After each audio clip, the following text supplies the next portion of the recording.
साथियों, दलितों पर बढ़ता अत्याचार, हत्या, बलात्कार, जमीनों पर कब्जे, घोड़ी पर चढ़ने पर हत्या, घड़े से पानी पीने पर हत्या, मूंछ रखने पर हत्या, मुंह पर पेशाब करना, ये आम प्रचलन में आ चुका है। कानून बने हैं, लेकिन कानून को धता बनाकर अपराध बढ़ रहे हैं। इनको बढ़ने के कारण क्या है? इनकी रोकथाम क्या, कैसे रोका जा सकता है? क्या धरना प्रदर्शन से, जुलूस निकालने से, सड़क जाम करने से ये अपराध रुक जाएंगे? क्या मनवर काशीराम, बाबा साहब डॉक्टर भीमराव अंबेडकर की क्या इस पर विचार थे? इस पर दलित दस्तक पर प्रोफेसर विवेक कुमार अशोक दास के प्रश्नों का जो सटीक उत्तर दिया है, उसके कुछ अंश मैं आपको सुनाना चाहता हूं। पहला प्रश्न उठता है कि आखिर दलित समाज पर अपराध होते ही क्यों हैं, और उस अपराध की जो तीव्रता है या उस अपराध की जो क्वांटिटी है, नंबर हैं, वो कितने हैं, ये हमें, मुझे लगता है, पड़ताल करनी पड़ेगी। और फिर उसके बाद जब हम ये पड़ताल कर लेंगे कि कितने अपराध होते हैं और वो क्यों होते हैं, तब कहीं जाकर के हम ये सोचेंगे कि क्या हमें धरना प्रदर्शन से ही निजात मिल पाएगी या हमें धरना प्रदर्शन से न्याय मिल पाएगा या नहीं मिल पाएगा। तो मैं यहाँ पर छोटा सा एक आंकड़ा आपको देना चाहता हूं, और इत्तेफाक से नेशनल क्राइम रिकॉर्ड ब्यूरो की 2019 की रिपोर्ट भी आ गई है। नेशनल क्राइम रिकॉर्ड ब्यूरो की 2019 की रिपोर्ट आ गई है, और उसके जैसे कि वॉल्यूम 2 में शेड्यूल कास्ट और शेड्यूल ट्राइब पर जो अपराध होते हैं उनका जो विश्लेषण होता है वो इसके वॉल्यूम 2 में होता है, और वो अक्सर 510 पेज पर। तो ये आंकड़ा मैं वहीं से ले रहा हूं, नेशनल क्राइम रिकॉर्ड ब्यूरो की पुस्तक और उसका वॉल्यूम 2 पेज नंबर 510 चैप्टर 7, और उसमें बाकायदा लिखा है 2017 में 43,122 अपराध हुए दलितों के पास, 2018 में 42,748 अपराध हुए, और 2019 में 45,852, यानी कि लगभग 125 अपराध पर डे। अगर आप भाग कर ले 365 से निकल आएगा। अगर इसमें बलात्कार के, या इसको वो लिखते हैं outraging the modesty of women, अगर उसको देखें तो 3,462 केस हुए हैं। लगभग 10 ऐसे अपराध, जघन्य अपराध महिलाओं के साथ हुए हैं। तो अगर इस प्रकार के नंबर अपराधों की संख्या है हमारे पास, तो हम ये कैसे कह रहे हैं कि केवल एक अपराध में हम धरना प्रदर्शन करेंगे और हमको न्याय मिल जाएगा? इसका यह मतलब हुआ कि हम एक सामाजिक संरचना के अंदर जो सामाजिक बनावट है, उस बनावट में अपराध निहित है और उसी में वो निर्मित हो रहा है।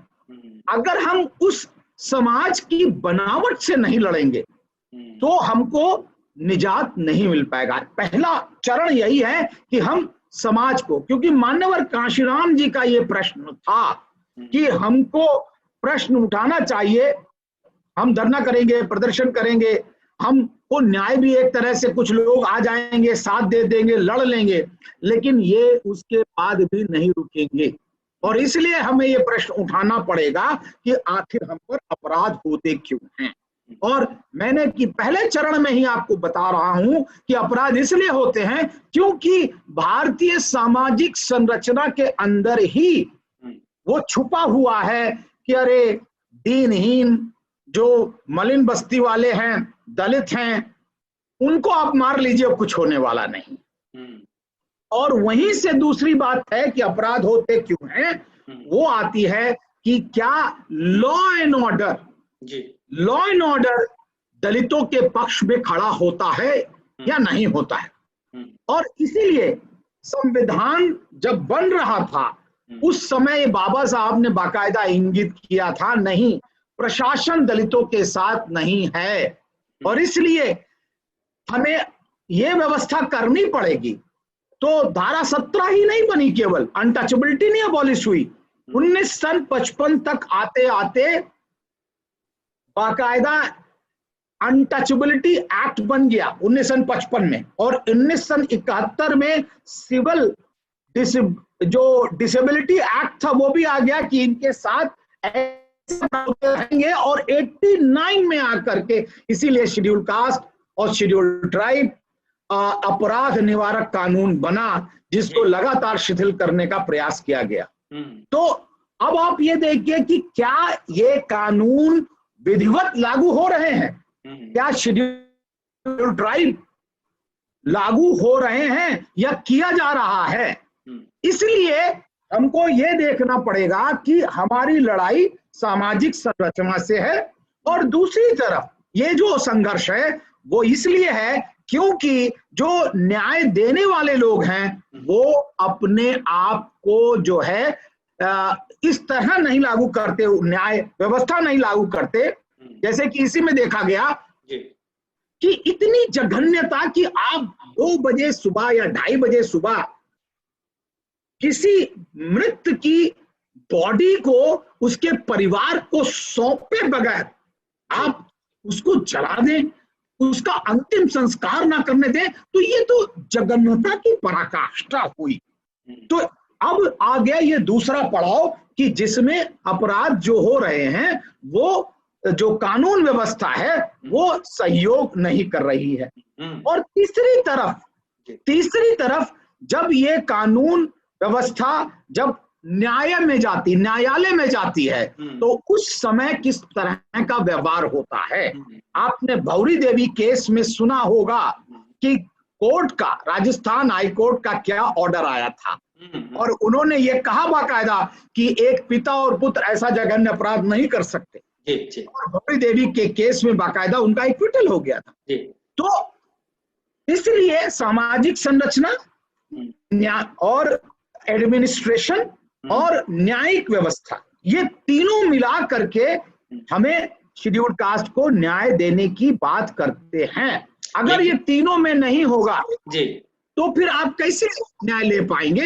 ये मेरा एक चीज ये भी बात है कि फिलहाल जब दलितों के पास सत्ता नहीं है, तमाम चीजें नहीं है, तो जब ऐसे अपराध होते हैं, जैसे आपने कहा कि अपराध रुकते नहीं हैं, लेकिन कहीं ना कहीं से तो आवाज उठानी पड़ेगी। अगर अपराध होते रहें और आप विरोध ना करें तो फिर आखिर ये रुकेंगे कैसे, क्योंकि सत्ता तो आपके पास है नहीं। देखिए क्या सत्ता और क्या सिर्फ सत्ता ही ये तय करेगी कि हाँ अगर सत्ता में आ गए तो अपराध बिल्कुल नहीं होंगे। नहीं, मैं ये नहीं कह रहा हूं कि सत्ता में आने से रुकेंगे। मैं ये कह रहा हूं कि आप कह रहे हैं धरना प्रदर्शन जरूरी है, ये बात निकल करके आ रही है आपके प्रश्न से। मैं ये पूछना चाह रहा हूं कि ऐसे कौन से लोग हैं जो धरना प्रदर्शन कर रहे हैं, पहले आप उनकी शिनाख्त कीजिए। क्या वो लोग हैं जिनकी राजनीतिक जमीन निकल गई है और वो फिर से अपनी राजनीतिक जमीन को पाने की कोशिश कर रहे हैं? मैं साफ कहना चाहूंगा, डीएनडी में जो गिरफ्तारियां हुई वो क्या वास्तविकता में न्याय दिलाने के लिए हो रही थी, ये कोई भी बता सकता है। दूसरा, कल जो जंतर मंतर में हुआ और कुछ एक्टर आ गए और उन्होंने एक दिन का धरना प्रदर्शन किया, और उसके अंदर बाकायदा दिल्ली के जो है मुख्यमंत्री भी आ गए, उन्होंने भी एक दिन का धरना किया। क्या एक दिन के धरने से न्याय मिल गया? आपने देखा होगा टीवी की डिबेट, एनडीटीवी में अब एक एंकर जो हैं वो पूरी की पूरी दलित स्पेस ले गए, उन्होंने ही पूरा डिस्कस कर दिया दलितों के लिए।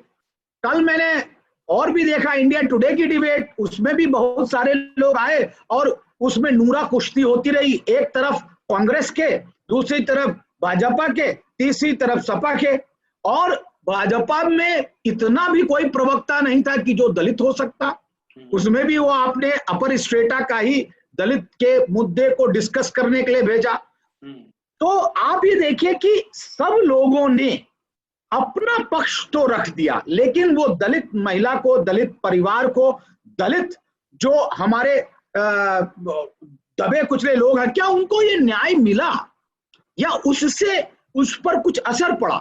हाँ साथियों, तो ये जो प्रोफेसर विवेक कुमार ने अपराधों का आंकड़ा दिया है, एक अपराध पे आप धरना प्रदर्शन कर सकते हैं, हड़ताल कर सकते हैं, लेकिन जहां हजारों हजारों अपराध है, क्या संभव है हर अपराध पर धरना प्रदर्शन हो सके? उन्होंने जो उपाय बताए हैं, प्रोफेसर विवेक कुमार ने जो अपराध रोकने के उपाय बताए हैं, उनसे आप कितना सहमत हैं? क्या यही उपाय मानवर काशीराम बताए हैं? क्या डॉक्टर भीमराव अंबेडकर ने भी इन्हीं उपायों को बताया है? और उनसे आप कितने सहमत हैं, कितने असहमत हैं? अपनी टिप्पणी कमेंट बॉक्स में जरूर लिखें तथा इस वीडियो को अधिक से अधिक लाइक, शेयर, सब्सक्राइब जरूर करें। सभी साथियों को जय भीम, नमो बुद्धाय, जय संविधान।